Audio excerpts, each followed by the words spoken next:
It's Modern Nurse Podcast. My name is Emily Knife, and this is season three. And season three is all about plant medicine, those that prescribe it, subscribe it, register for it, and all the things that you can do with plant medicine from even human experiences that we were talking about all season long. So I have my awesome friend here, Micah Walker. What's up, Micah?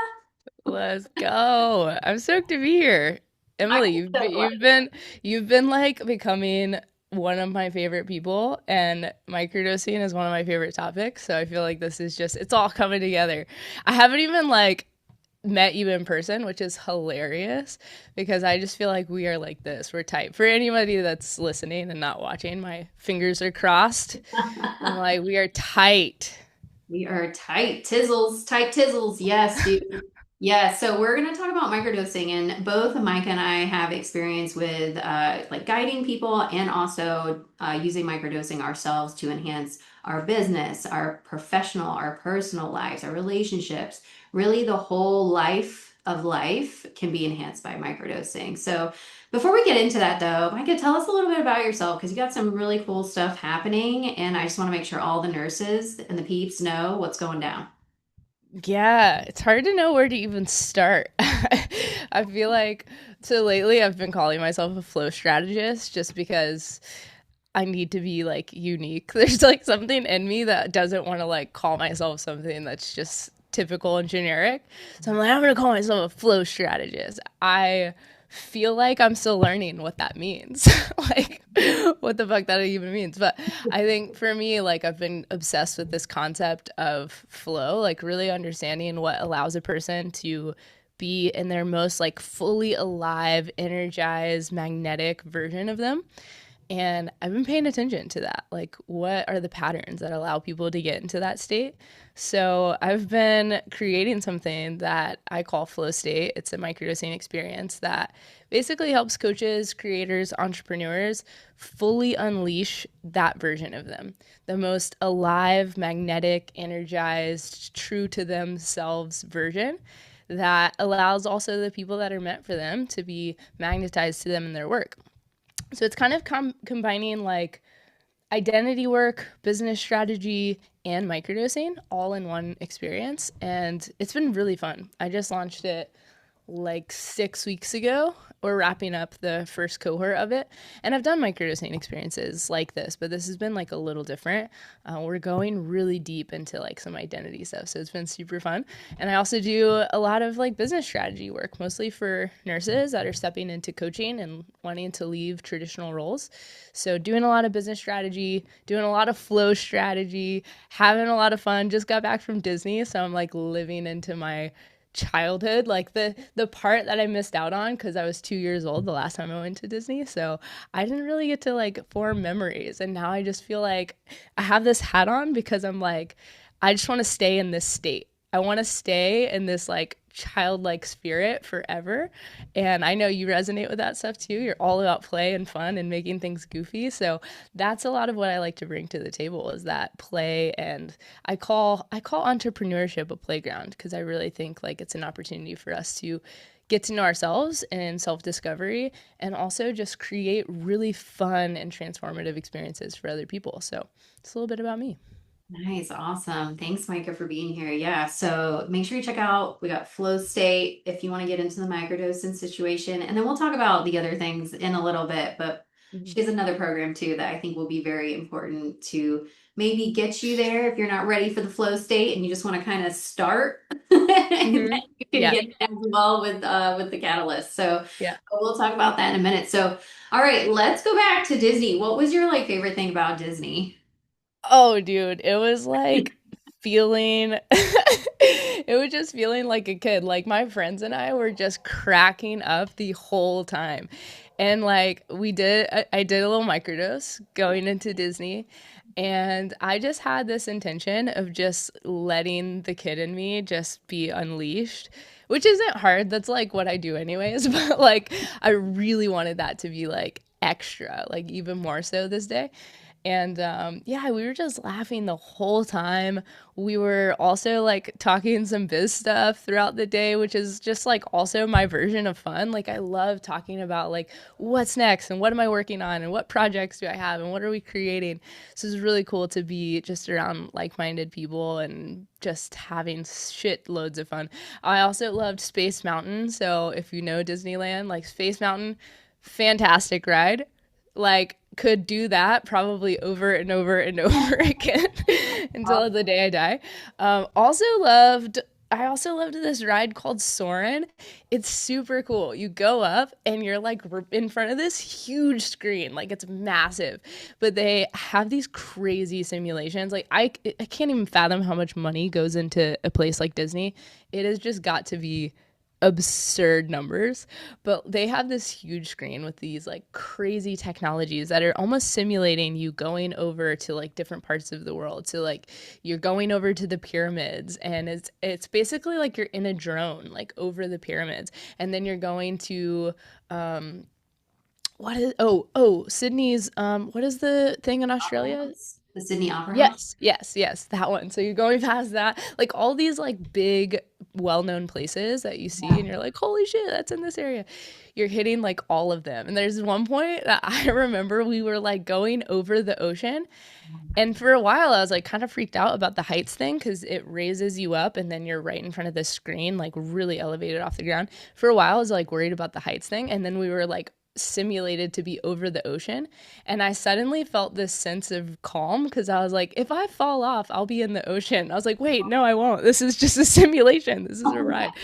So it was just super cool, like being able to witness all of that, and then as an adult feel like I'm just a big kid getting to explore all this and have the most fun in like a 10-hour period. It was incredible, one of the most memorable days of my life, I think. oh, that is so special. Yeah, thank you for sharing that experience with us. And hopefully, nurses out there, go to Disney, go do some fun shit. Like I think that's like really the catalyst of getting over some of this identity that we have as nurses. And we're not really talking about that today. That's a different podcast. But I think microdosing helps with that, getting into the play state of Yeah. being. So tell us a little bit about your experience personally with microdosing. How has it helped you personally, business, relationship wise? What's that look like for you? Yeah. Well, psychedelics in general have this really beautiful way of helping you disrupt patterns that you create over time and in your life experiences. So, when you're a kid, you're very moldable, you're very neuroplastic. So you're able to like consume information and soak it up like a sponge and create patterns around that new information. And this is why like children learn languages super easily because they're so neuroplastic when they're younger. And then over time, as you grow to be older and you step into adulthood, you are less neuroplastic. And so it's harder to receive new information and it's harder to create new changes, like any sort of major shifts, due to the fact that our brains just get really hardened into the patterns we've already created. So the reason I love psychedelics in general, specifically microdosing, is because it allows your brain to get back into a neuroplastic state so that you can start to introduce new information and create some changes and new patterns around that. And so for me, like it's really been able to shift like how I see myself, how I see the world around me, the patterns that I've had in my language, in my thoughts, in my behavior, in my relationships, like all of those things. It's been able to really create some of those shifts for me, not just because of microdosing, but because of the new information that I'm feeding myself while I'm microdosing. Like I think that's the key here.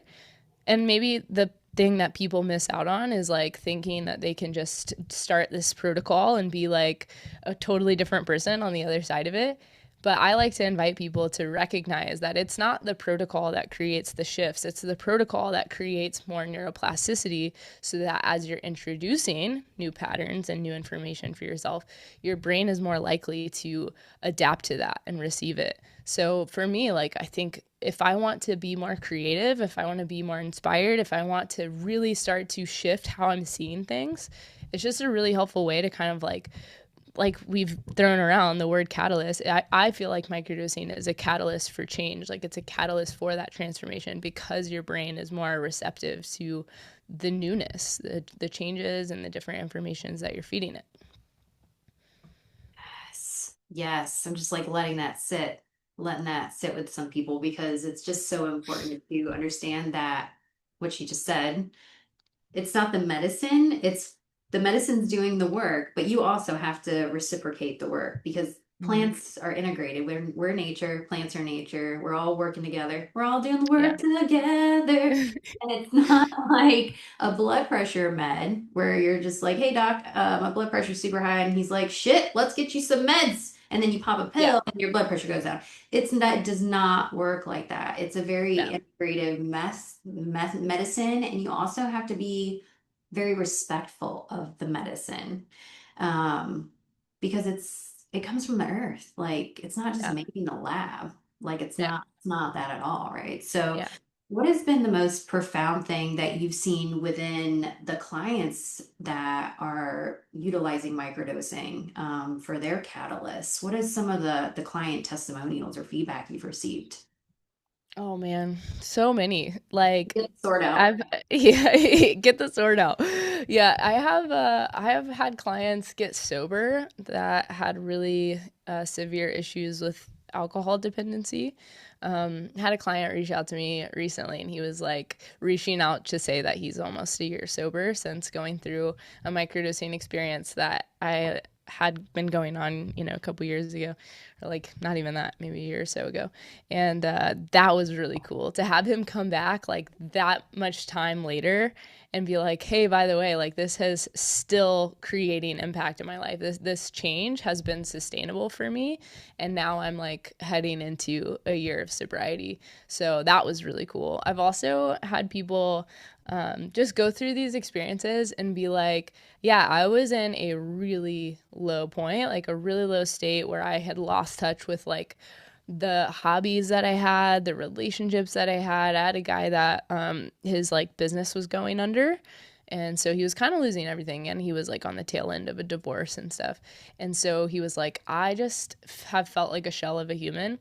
And then he went through a microdosing experience that I put together and he started getting back into scuba diving. He was like hitting the gym every day again.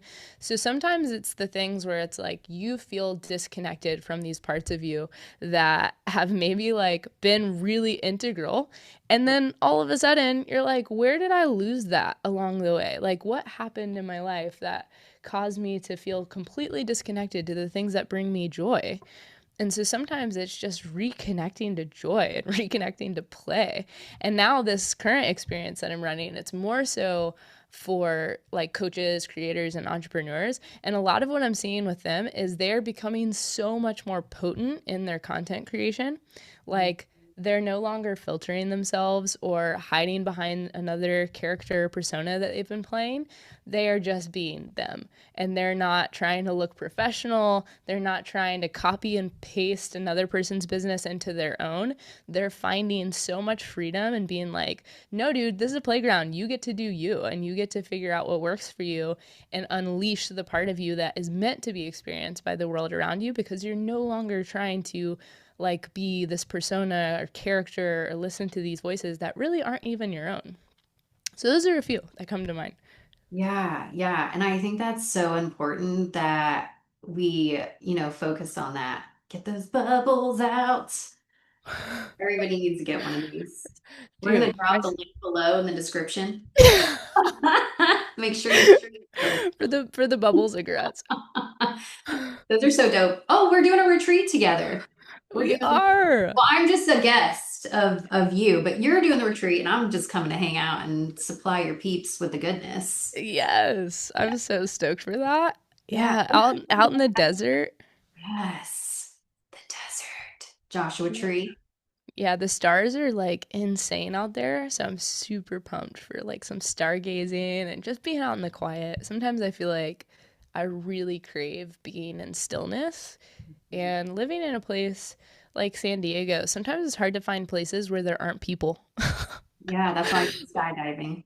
Yes. I'm like, Like, where are the places where there are no people? yes. Like, that's where I'm trying to find, you know? And like, I think so much of that is because I'm trying to really, like what I was talking about, like turn down the noise on the external so I can really listen to what's going on internally.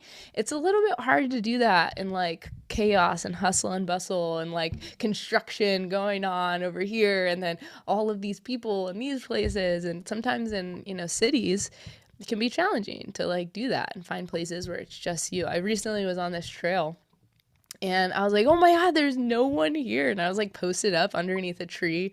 And I was like, I think I want to make a YouTube video right now because I was just feeling so inspired and creative. And I think like I'm realizing that the times that I'm really creative and inspired are when I'm outside and when I'm like not around a lot of else that's going on. Like a lot of other chaos or hustle and bustle or people or things like that, where it's just like me and my thoughts. So it was really cool to like find this tree where no one else was there.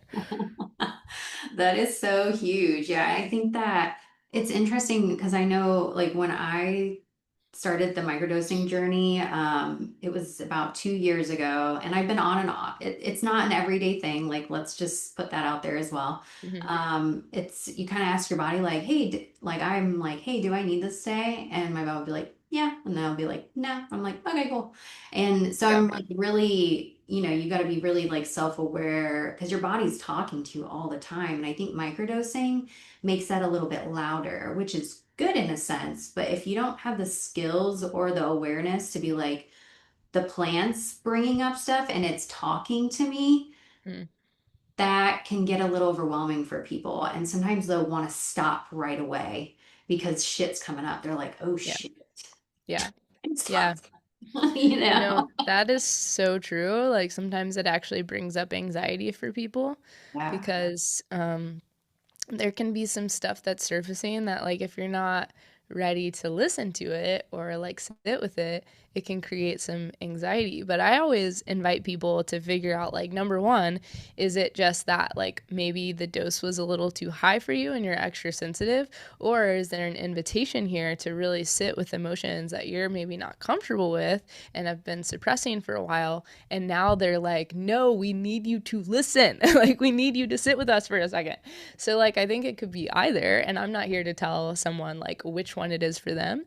I think it's important to tap into that and be intuitive and listen to like what your body's saying. Is it like, the feeling of like I had too much coffee type of thing, or it's like no, this is just like jitteriness from like too much caffeine versus like anxiety around emotions that are coming up, which it could literally be either. It's just up to us to sit with that and be like, okay, what's going on for me here? Am I super sensitive to this plant that I'm like consuming and maybe I can turn down the notch on the dosage or something?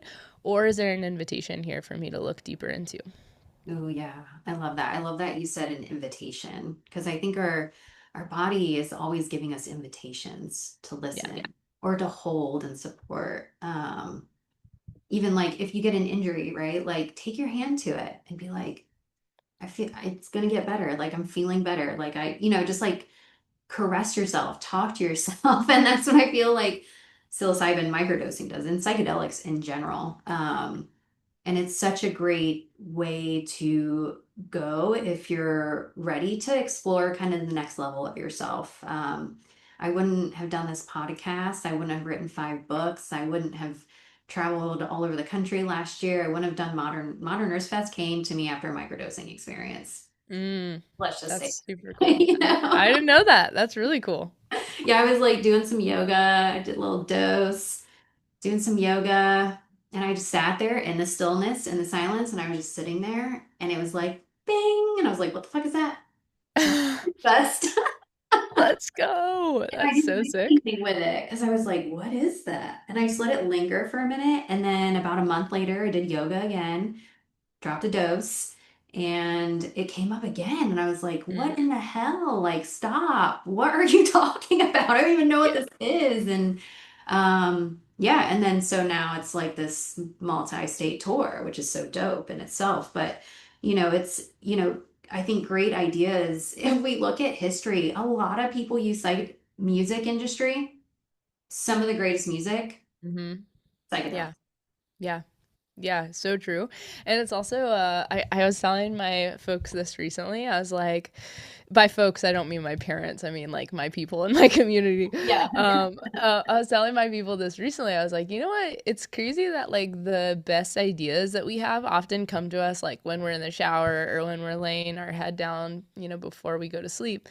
And I was like, I think so much of that is because we are not around other forms of stimulation Mhm. in those settings. So like when you're in the shower, it's just you and your thoughts and like you and your shampoo. It's not like you have other things to be like distracting you or Yeah. stimulating you in any way. And same thing like when you lay your head on the pillow to go to bed, it's just you and your thoughts, nothing else to stimulate you or distract you.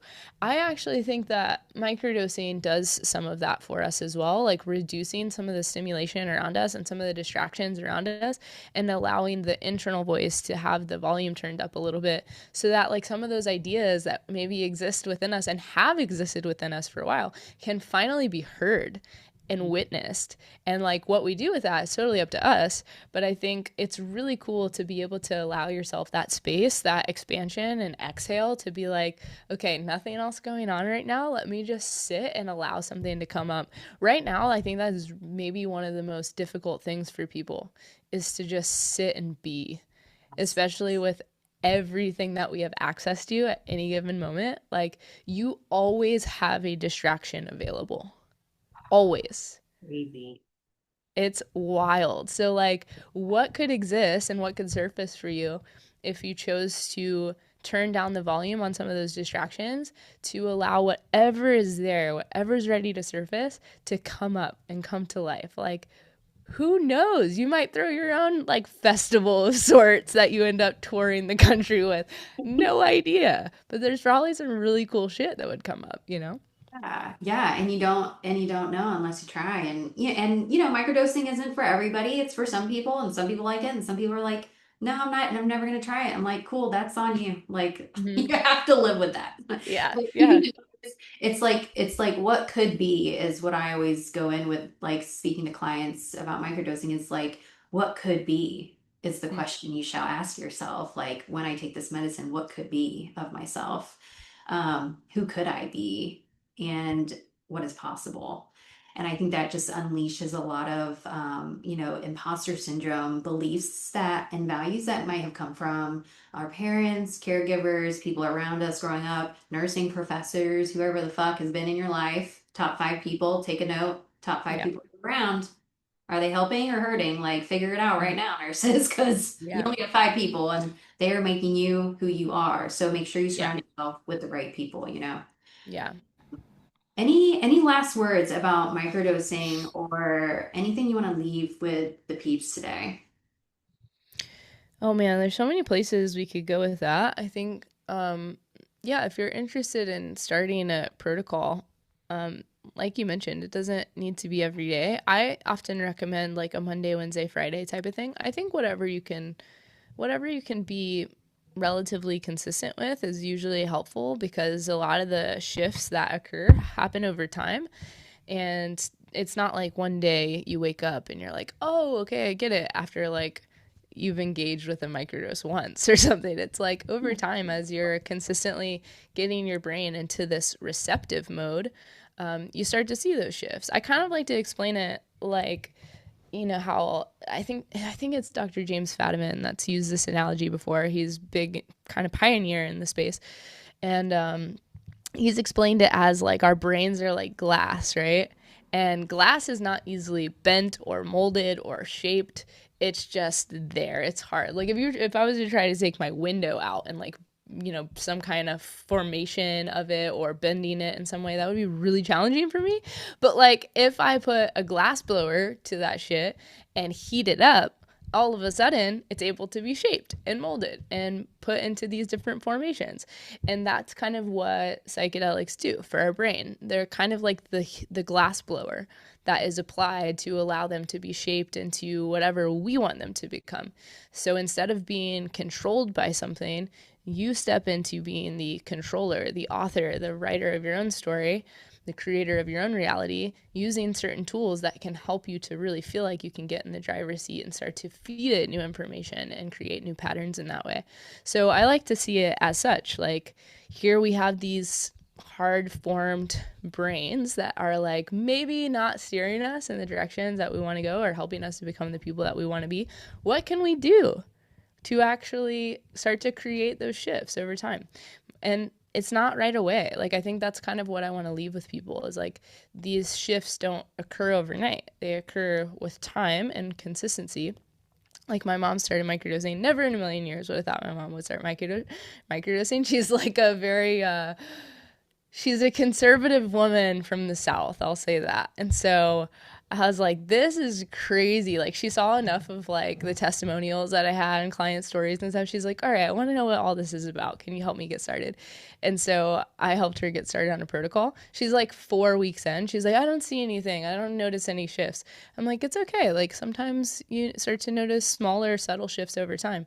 And then, like, week 5 or so, she's like, oh my God, it finally is hitting me. Like, what's actually changing? She's like, I feel so much more courageous with my emotions. I'm having hard conversations that I would have totally avoided, like, never would have been willing to face them. I would have just like ignored it, suppressed it, run from it, etc. She's like, I'm actually having these hard conversations and feeling really brave to like face the stuff that's surfacing for me. And my aunt was like, what's going on with your mom? Like, she seems so much more like, she seems so much happier. She's like way more in tune with her emotions. Like, what's going on with her? I was like, my mom's microdosing right now. So that's maybe what's going on. So again, like, not all of these shifts occur right away. Some of it is just sitting with these things with patience and witnessing, like, what comes up for you, what changes, what shifts, and then actually like sitting with that in a way where you get to reflect to yourself, oh, this is where I was a few weeks ago. All of a sudden I feel way more connected to who I am and the emotions that are surfacing for me, and maybe I'm starting to have some hard conversations, and really like allowing those moments of reflection too, because I think that's a really, really important part of the process, that you don't just like keep at it and never like reassess. Like, reassess your baseline, right? That's like a huge thing that we learn as nurses, is like assessing and then reassessing and figuring out what shift or what shifted or what's changed.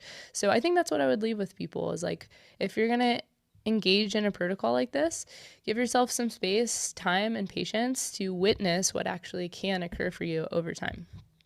Yes, beautifully said. Well, thank you, Micah. We're going to drop all the information for how you can find Micah. It's just one simple link. Yes. It's just one, Yes. because that's how we roll. We roll simply, and that's how you bring in the abundance. So we're going to drop it below. That's And right. please reach out to Micah if y'all have any questions. She also has a wonderful podcast. You just want to just chime your podcast real quick on here so people can go check that out. Yeah, yeah, I got No Scrubs, the Nurse Coach podcast, and it's kind of all things nurse coaching and business strategy and having shitloads of fun as well. Yes, awesome. All right, well, hit us up at the retreat. Do we have one spot left? One We got spot? one spot One left. spot left, y'all. It's on Let's go. the lucky winner. We'll see. We'll see you there. All right, Micah, thank you so much for being on the Modern Nurse podcast. I really appreciate you, love. Of course. This was fun. Thanks so much. All right, bye.